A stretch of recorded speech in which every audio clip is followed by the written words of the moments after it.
अच्छी और सच्ची खबरों की शुरुआत मौसम से करेंगे। पहाड़ों में बर्फबारी के चलते बर्फ के ढेर लगे हुए हैं। उत्तराखंड, जम्मू कश्मीर से लेकर हिमाचल प्रदेश तक कई इलाके बर्फ की परतों से ढके हुए हैं। बर्फबारी ने पहाड़ों की खूबसूरती को बढ़ा दिया है, तो वहीं मैदानी इलाकों में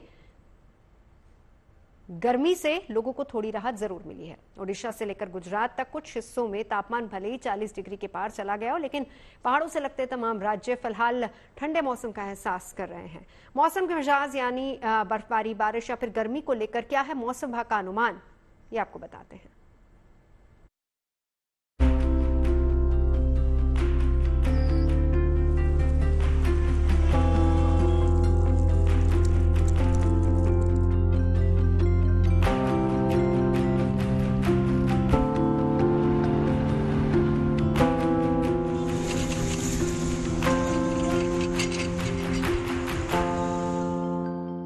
कुदरत की गजब की कारीगरी, कहीं बर्फबारी तो कहीं गर्मी भारी। सबसे पहले इन हसीन वादियों को देखिए। मार्च महीने में ये कैसे बर्फ से गुलजार है।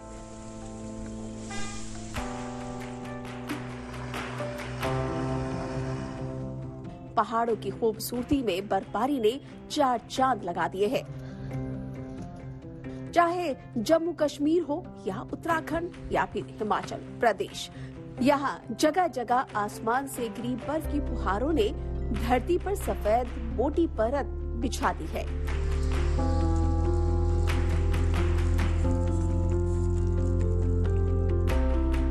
उत्तराखंड में तो उत्तरकाशी हो या चमोली, मार्च महीने में हुई बर्फबारी बद्रीनाथ धाम से लेकर गंगोत्री धाम तक में सफेद श्रृंगार का आभास करा दिया है।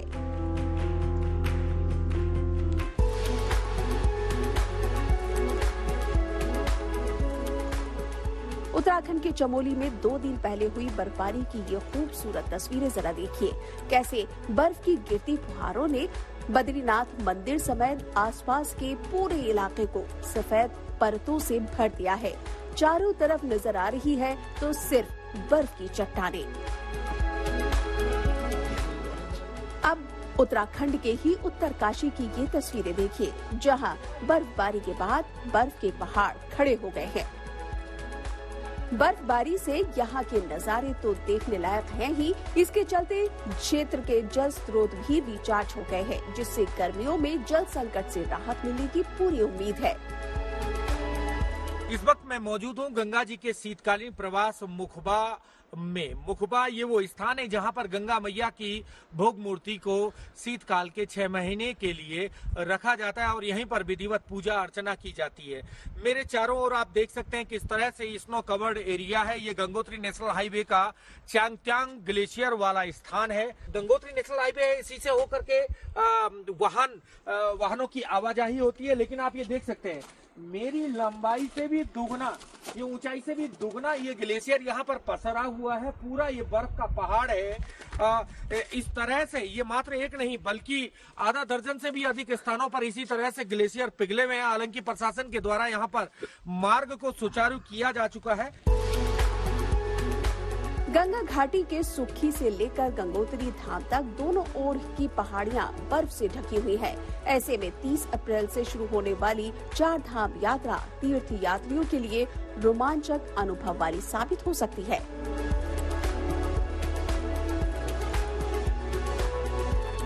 अब जरा जम्मू कश्मीर के पहाड़ों की खूबसूरती को भी देखिए। यहाँ बर्फबारी से वादियां खिली हुई है।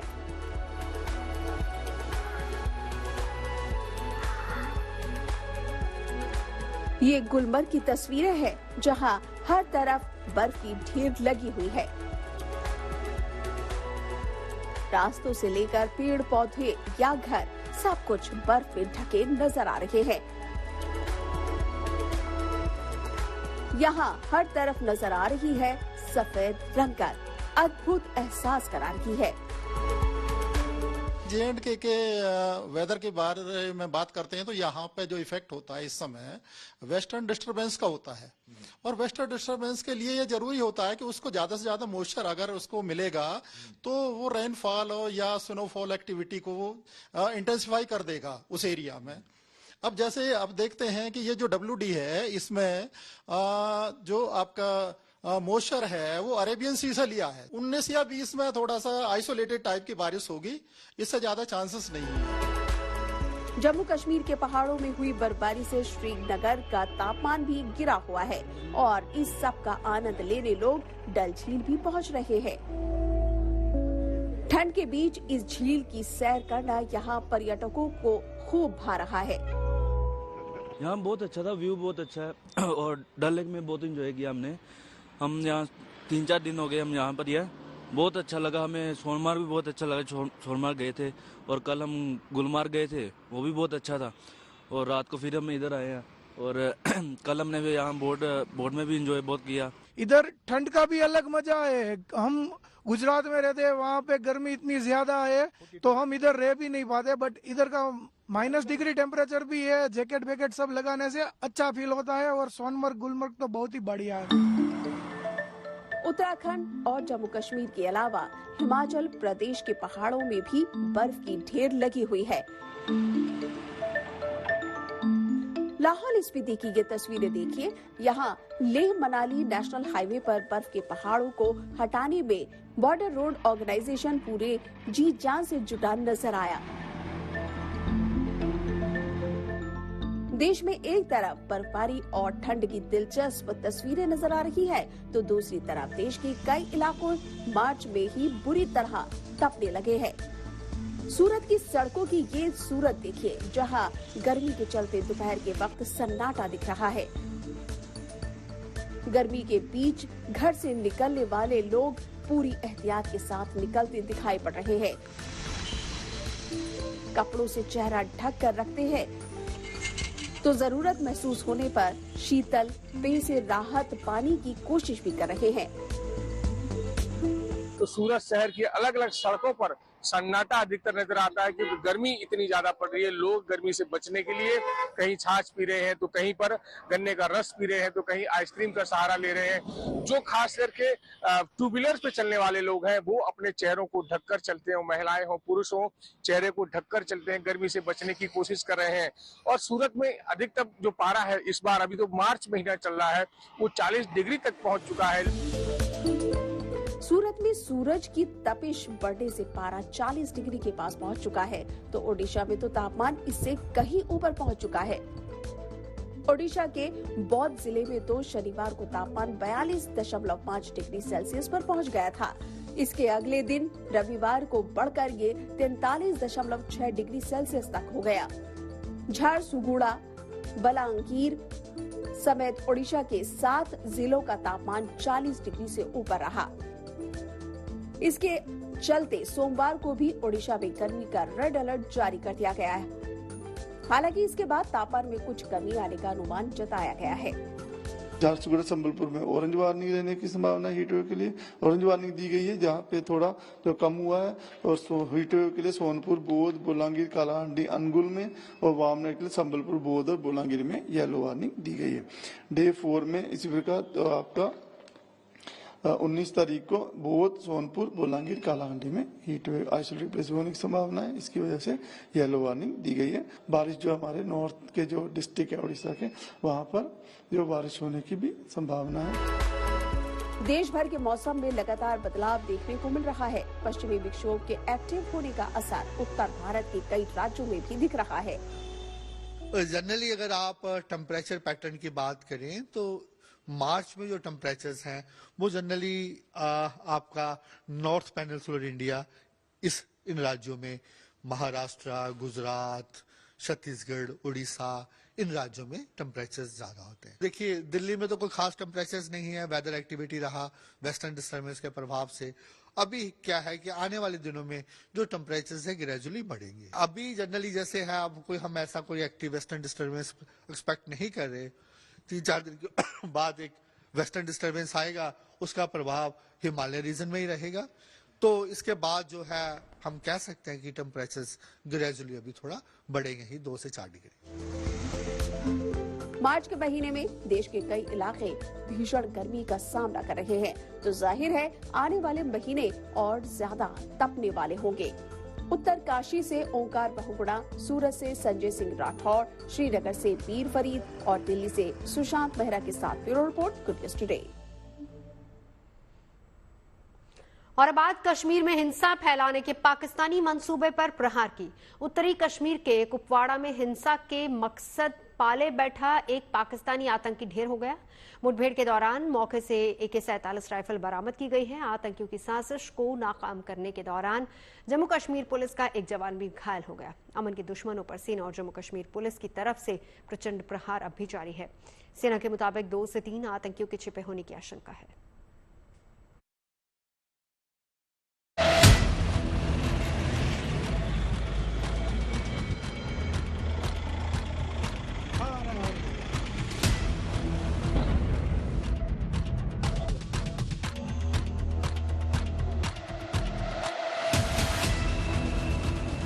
सर्द सुबह, गहरी खामोशी, सुनसान सड़क पर तेज रफ्तार से दौड़ती सेना की गाड़ियां। इन गाड़ियों में बैठे जवानों को उत्तरी कश्मीर के कुपवाड़ा में कुछ आतंकियों के छिपे होने की खबर मिली थी, जिसके बाद बिना वक्त गवाए सेना और जम्मू कश्मीर पुलिस के जवान उस इलाके को कॉर्डन ऑफ करने पहुंच गए। आतंकियों के हाइड आउट की एग्जैक्ट लोकेशन पता लगाने के लिए सेना और जम्मू कश्मीर पुलिस के जवानों ने पहले मोर्चा संभाला, फिर उनकी धरपकड़ के लिए सर्च ऑपरेशन शुरू कर दिया गया। इस बीच कुपवाड़ा के राजवार इलाके में 2 से 3 आतंकवादियों की मौजूदगी की पुष्टि हुई, तो जवानों ने पूरे इलाके को घेर लिया। अपने को घिरा पाकर आतंकियों ने फायरिंग शुरू कर दी, जिससे उनके और सुरक्षा बलों के बीच मुठभेड़ शुरू हो गई। इस दौरान जम्मू कश्मीर पुलिस का एक जवान गोली लगने से घायल हो गया, जिसे तुरंत ही इलाज के लिए अस्पताल में भर्ती कराया गया। कश्मीर के कुपवाड़ा जिले के हंदवाड़ा इलाके में आज सुबह सुरक्षा बलों और आतंकियों के बीच मुठभेड़ में पुलिस का एक जवान गंभीर रूप से घायल हुआ है। ये मुठभेड़ राजवार के इलाके में तब शुरू हुई जब सुरक्षा बलों को ये जानकारी मिली कि पास के इलाके में, जो कि जंगलों से घिरा हुआ है, 2 से 3 आतंकी छुपे हुए हैं। जो ही सुरक्षा बलों का दस्ता उस जगह के करीब पहुंचा जहां पर आतंकियों के छुपने की खबर थी, वहां पर भीषण गोलाबारी हुई, जिसमें ये पुलिसकर्मी घायल हुआ है।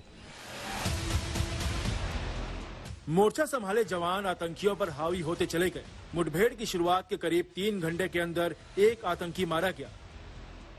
इस इनकाउंटर में एक टेररिस्ट को अभी तक मार दिया गया है और ये इनकाउंटर अभी जारी है। आपको मैं बताते चलूं कि सिक्योरिटी फोर्स को एक इनपुट मिला है आज राजवार के फॉरेस्ट इलाके में। ये जो आप मेरे पीछे ये जो इलाका देख रहा है, ये एक फॉरेस्ट एरिया है और आज सुबह यहाँ पे एक इनकाउंटर शुरू हुआ है और इस इनकाउंटर में अभी तक जो खबर आ रही है कि एक जो टेररिस्ट है उसको मार दिया गया है और इनकाउंटर अभी जारी है। मारे गए आतंकवादियों के पास से एक AK-47 राइफल बरामद की गई। आज अर्ली मॉर्निंग में एक इनपुट मिला था, जिसकी बिना पर SOG हंदवाड़ा ने एक ऑपरेशन लॉन्च किया, जिसको बाद में बाकी सिक्योरिटी फोर्सेस ने फॉलो किया। उसमें एक पाकिस्तानी टेररिस्ट जिसकी अभी शनाख्त सैफुल्लाह के नाम से हुई है, जो यहाँ पे काफी कुछ अरसे से यहाँ सरगर्म था और न्यूट्रलाइज हुआ है आज के ऑपरेशन में। रिकवरी जो है एक AK राइफल और 4 मैगजीन, ग्रेनेड और बाकी कुछ चीजें हैं जो रिकवर हुई हैं। इस बीच राजवार इलाके को पूरी तरह सील कर दिया गया। वहां रहने वाले लोगों को अपने घरों के अंदर रहने की सलाह दी गई है। श्रीनगर से अशरफ वानी, कुपवाड़ा से दाऊद शेख के साथ bureau report, good news today. और अब आपको इसरो से जुड़ी एक अच्छी खबर बताते हैं। खबर यह है कि इंडियन स्पेस रिसर्च ऑर्गेनाइजेशन को चंद्रयान 5 मिशन के लिए मंजूरी मिल गई है। इस बात की जानकारी खुद इसरो के अध्यक्ष V नारायणन ने दी है।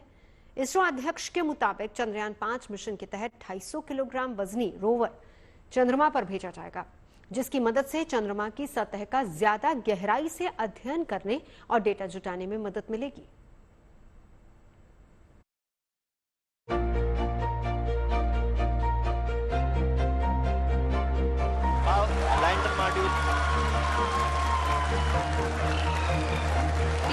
चंद्रयान 3 मिशन में सफलता के झंडे गाड़ चुका भारत चंद्रयान 5 मिशन की तैयारी में जुट गया है। इस मिशन से जुड़ा पहला कदम बढ़ा दिया गया है। खुशखबरी ये है कि चंद्रयान 5 मिशन को मंजूरी मिल गई है।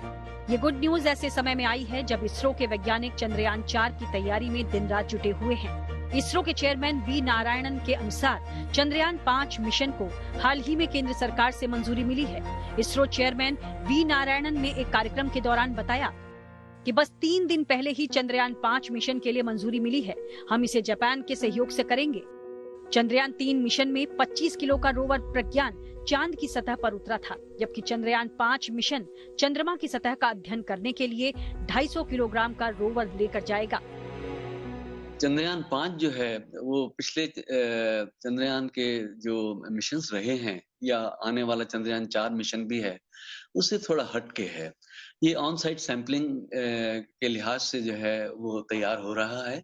ओरिजिनली ये ल्यूपेक्स मिशन था, ल्यूनर पोलर एक्सप्लोरेशन मिशन, जो कि जापान के साथ होना था और अभी भी जापान के साथ ही है। इसका नाम जो है अब चंद्रयान 5 मिशन रख दिया गया है। ये 100 दिन का मिशन होगा, अर्थात जो चंद्रमा पर सूर्योदय होता है करीब 14.5 दिन के लिए रहता है, फिर रात होती है 14.5 दिन के लिए। तो ऐसे कम से कम 3 साइकिल्स जो हैं वो हमको उपलब्ध होंगी 100 दिन के मिशन में। और दूसरी बात ये है कि इसका जो लैंडिंग है वो लगभग 90 डिग्री साउथ में जो है उसका विचार है। वो स्थान विशेष कौन सा है वो तो अभी कुछ समय बाद ही हमको इसरो की तरफ से या जाक्सा की तरफ से मिलेगा। लेकिन ये एक बहुत ही अच्छा कोलैबोरेशन जो है भारत और जापान के बीच में होने जा रहा है और इस पर काम बहुत अच्छी तरह से तेजी से चल रहा है। 250 किलोग्राम यानी कि 10 गुना ज्यादा वजन है, तो आकार जो है वो भी एक बात है। तो जो लैंडर है, लैंडर भी एक बड़ा होने वाला है। लैंडर इसरो तैयार कर रहा है और क्रेन सिस्टम के जरिए शायद ये रोवर को चंद्रमा की जमीन पर लैंडर से अलग करके उतारा जाएगा, ऐसा जो है विचार बताया गया है। दुनिया में सिर्फ चुनिंदा ही देश हैं जिन्हें चांद से जुड़े अपने मिशन में कामयाबी मिली है। भारत भी उन्हीं देशों में शुमार है जो लंबे वक्त से चांद से जुड़े रहस्यों से पर्दा उठाने में लगा हुआ है। अपनी इन्हीं कोशिशों की बदौलत ही इसरो के वैज्ञानिकों ने 23 अगस्त 2023 के दिन वो कर दिखाया जो इससे पहले कोई नहीं कर सका था। हिंदी में एक कहावत है कि चंदा मामा दूर के, लेकिन अब हम ये कह सकते हैं कि चंदा मामा अपने घर के। दरअसल इसी दिन भारत चंद्रमा के दक्षिणी ध्रुव पर पहुंचने वाला दुनिया का पहला देश बना था। चंद्रयान 3 मिशन से जो डेटा और जानकारी इसरो के हाथ लगी उसका इस्तेमाल चंद्रयान 4 मिशन में होने वाला है, जिसका मकसद स्पेसक्राफ्ट को चंद्रमा पर उतारना, चंद्रमा की मिट्टी और चट्टानों के सैंपल इकट्ठा करना और फिर उन्हें सुरक्षित पृथ्वी पर वापस लाना है। उम्मीद ये जताई जा रही है कि चंद्रयान 4 मिशन 2027 में लॉन्च हो सकता है। ये चंद्रयान 4 जो है वो उसमें एक अलग से एक बात है, वो सैंपल रिटर्न मिशन है। उसमें 2 रॉकेट्स में जो है हमारे जो है मॉड्यूल्स को भेजा जाएगा और वापसी में जो है अंतरिक्ष में ही डॉकिंग होगी और फिर सैंपल को वापस री एंट्री के बाद जो है पृथ्वी पर उतारा जाएगा और फिर भारतीय वैज्ञानिक उन सैंपल्स के ऊपर जो है अध्ययन करेंगे। आप याद कीजिए कि 1969 में जब नील आर्मस्ट्रांग और एड्रिन ऑल्ड्रिन जो है चंद्रमा की धरती पर उतरे थे तो वहां से वो सैंपल लेके आए थे। तो उस समय जो है अमेरिका के एक बहुत प्रसिद्ध वैज्ञानिक ने कहा था, हेरल्ड यूरे साहब ने कहा था कि give me a gram of a moon and I will tell you the history of the entire solar system. यानी कि मुझे चंद्रमा का सिर्फ 1 ग्राम दे दीजिए, मैं सारे सौर मंडल का इतिहास आपको बता दूंगा। तो अब आप समझिए कि आने वाले समय में चंद्रयान 4 के जरिए जब भारतीय वैज्ञानिकों को ये सब सैंपल्स उनके हाथ में आएंगे तो अब क्या कुछ कर सकता है क्या कोई। इस बीच में देखिए चंद्रयान 4 से जो हमें जानकारी मिलेगी उसमें हम स्पेस में डॉकिंग करने जा रहे हैं, वो भी आने वाले समय में भारतीय अंतरिक्ष स्टेशन के लिहाज से भी हमको बहुत जो है उपयोगी साबित होगा, क्योंकि स्पेस डॉकिंग हम ऑलरेडी एक डेमोन्स्ट्रेशन कर चुके हैं और शायद अगले महीने में इसरो एक बार फिर से स्पेस डॉकिंग का एक्सपेरिमेंट करने जा रहे हैं। तो ये एक्सपेरिमेंट्स चलते रहेंगे। तो सब तरह के पहलुओं के एक्सपेरिमेंट्स हैं, तो वो सब मिला के आप ये देखिए कि चंद्रयान 5 का मिशन हमारे लिए बहुत कामयाब और बहुत काम का साबित होने जा रहा है। चंद्रयान 4 मिशन की सफलता के आधार पर ही इसरो के वैज्ञानिक चंद्रयान 5 मिशन के लिए प्लान तैयार करेंगे, ताकि गलती की कोई गुंजाइश न रह जाए। बड़ी बात ये है कि इसरो का ये चंद्रयान 5 मिशन पहले से कहीं ज्यादा बड़ा मिशन होने वाला है, जिसके जरिए चंद्रमा की सतह पर न सिर्फ और ज्यादा गहराई से अध्ययन किया जाएगा, बल्कि भविष्य के मिशन के लिए जरूरी डेटा भी जुटाया जाएगा। अगर सब कुछ इसरो के तय प्लान के अनुसार हुआ तो चंद्रयान 4 और चंद्रयान 5 मिशन भारत की अंतरिक्ष खोज में एक नया मील का पत्थर साबित हो सकता है। Bureau report, good news today.